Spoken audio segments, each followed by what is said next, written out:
Поезд станет нашим не просто спутником путешествия, а нашим кораблем, потому что мы едем из Москвы до Владивостока по Транссибирской магистрали.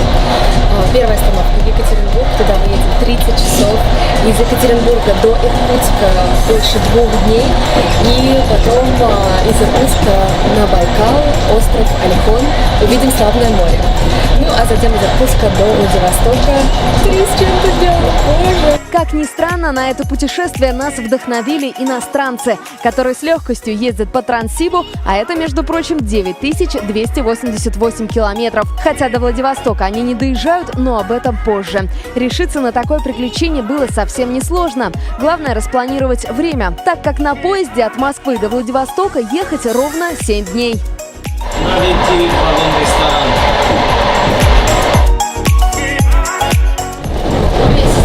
Прочее меню. Вагон-ресторан. Мы специально билеты так покупали, чтобы рядышком.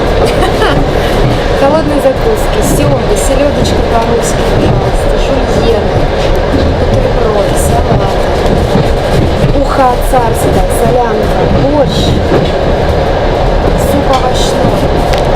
Кто-то еще говорит, что у нас плохой сервис на наших железных дорогах. Тут можно застолье устроить, день рождения отметить.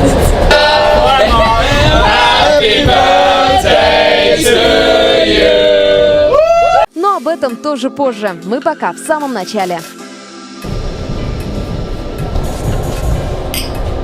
Ехать по жести плацкартом мы не решились. Поэтому взяли купе с биотуалетом и кондиционером. Полная стоимость на человека, включая питание, 3717 рублей. Еду, кстати, можно купить сразу на сайте РЖД.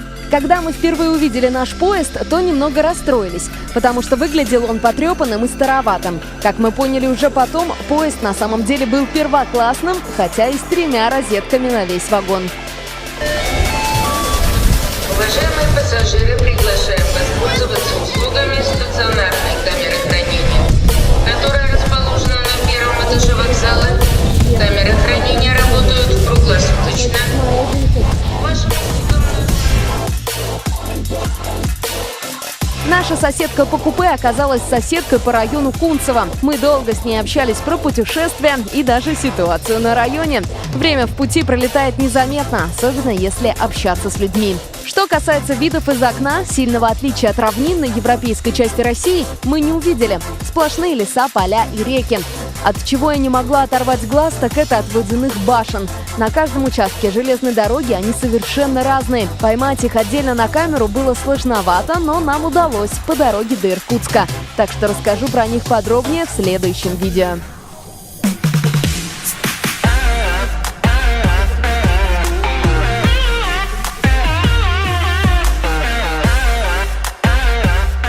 Через сутки и 5 часов мы добрались до сердца Урала. Приехали в Екатеринбург, наша первая остановка. Я уже дважды перевела часы, голова грязная. Ищем, где помыться и где погулять. 10 минут будет подан под посадку на 9-й путь. Будьте внимательны и осторожны. Возле вокзала мы нашли каршеринг и поехали в центр.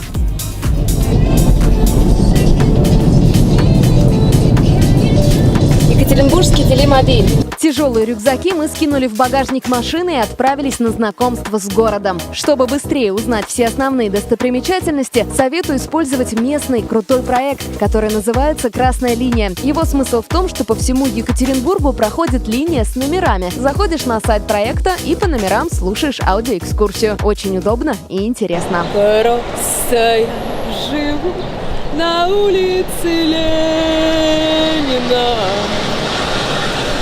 и меня зарубает время от времени. Просто я живу на улице Ленина, и меня зарубает время от времени. От центральной площади 1905 года мы направились в сторону набережной рабочей молодежи, мимо дома Севастьянова к Плотинке. Так ее ласково называют сами екатеринбуржцы. Здесь можно увидеть два символа, которые присутствуют на Екатеринбургском гербе, так как город начинался как город-завод. Здесь мы видим литейную печь, означающую сталелитейную промышленность в городе. А вот здесь, казалось бы, это просто колодец, но на самом деле это сруб шахты, потому что в городе также развита горная добыча. То, что шумит на заднем плане, это, наверное, одно из самых важных вообще сооружений в Екатеринбурге, потому что это плотина 17 века. Это старейшее сооружение рукотворное в городе. А вот и основатели города Василий Никитич Татищев и Вильгельм Дегенин. Со времен основания Екатеринбурга прошло уже практически 300 лет. Здесь действительно много интересных улочек и мест. Литературный квартал, в котором любой прохожий может остановиться и почитать книгу. Подземный переход, посвященный Цою. И, конечно, старинные восстановленные церкви. Здесь 18 ноября 1973 года, в день 250-летия города, заложена капсула времени. Вскрыть в 2023 году, в день 300-летия Свердловска. Но советская власть оставила в памяти екатеринбуржцев не только новое городское имя, которое затем отменили в 1991 году.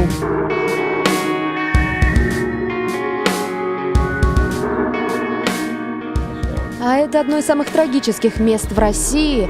Здесь в 1918 году была расстреляна царская семья Николай II и все его дети.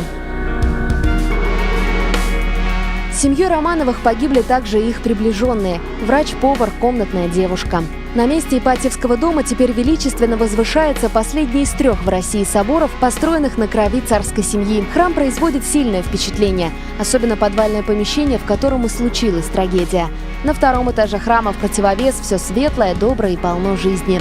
В храме также есть небольшой музей с письмами и фотографиями царской семьи. После посещения такого места хочется просто тихо посидеть, подумать и поговорить.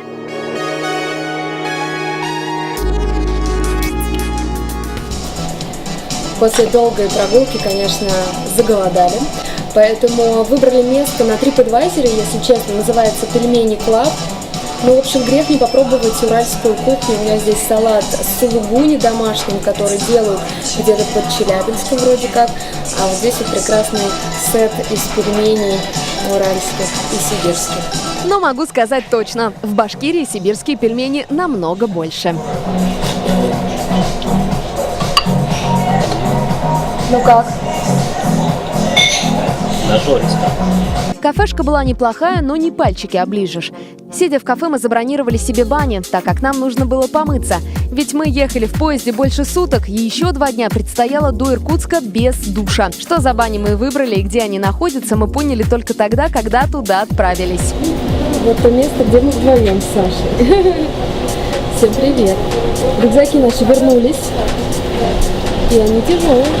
Нам нужно было добраться на самый верх небоскреба Высоцкий, до 54-го этажа. Пришлось даже делать пересадку на лифте. Но когда мы доехали, то нашему восторгу не было предела и приличных слов. Ребята, пойдемте. Смотрите, что мы заказали.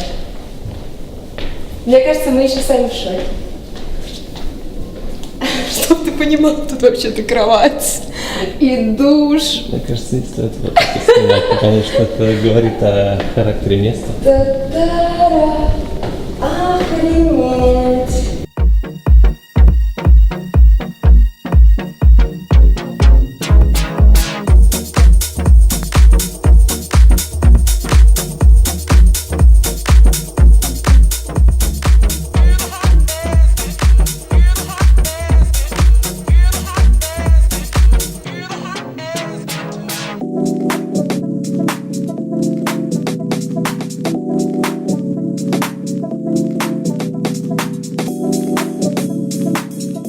Никогда еще нам не приходилось мыться и париться в таком месте. Бани на 54-м этаже. Выше настолько вертолетная площадка. Ну а вид даже описывать не приходится. Это просто фантастика.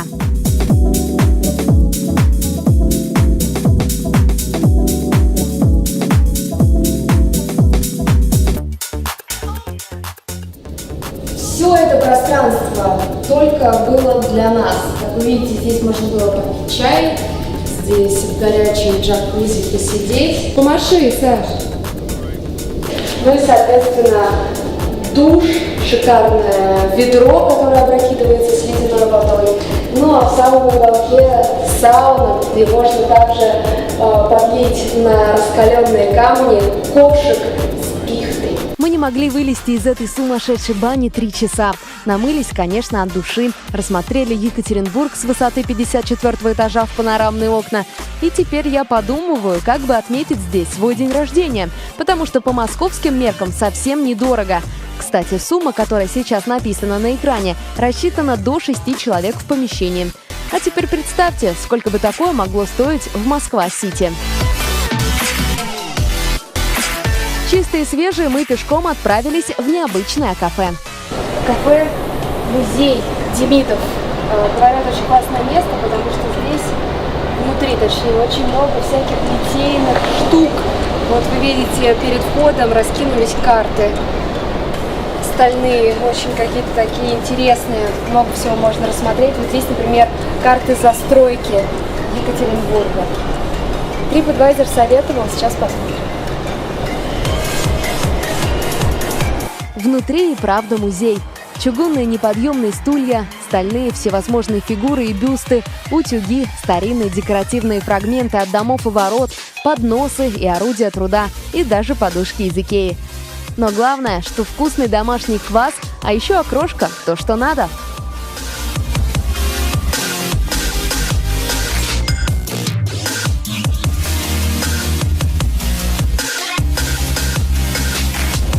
Саш, как тебе ресторан Демидов? Все замечательно. Прекрасно. Сытно, вкусно. Что ты ел? Щи Петровские и бефстроганов Ферман. Что это за бефстроганов? Какое-то местное блюдо бефстроганов с драниками. Хотя драники были не драники. Белорусы бы научили жарить драники. Все.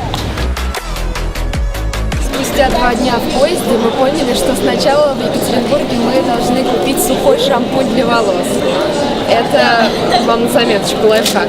А сейчас мы находимся на улице Вайнера. Расслабьтесь, видеоблогеры, это в честь революционера-большевика. Это Екатеринбургский Арбат.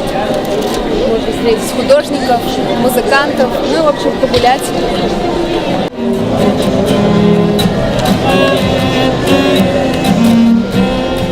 И все бы хорошо на улице Вайнера, где сохранились дома начала 20 века, но только музыкантам приходится перекрикивать надоедливые рекламные слоганы. 600 рублей. Деловые костюмы от 4500 рублей. Обувь из натуральной А их кожи еще и от дополняют 4000 безвкусные кислотные вывески. Наша прогулка примерно в 14 часов подошла к концу. Мы многое посмотрели и наверняка еще многое не успели. Но остались точно довольны и отправились дальше в азиатскую часть, самой огромной на планете страны.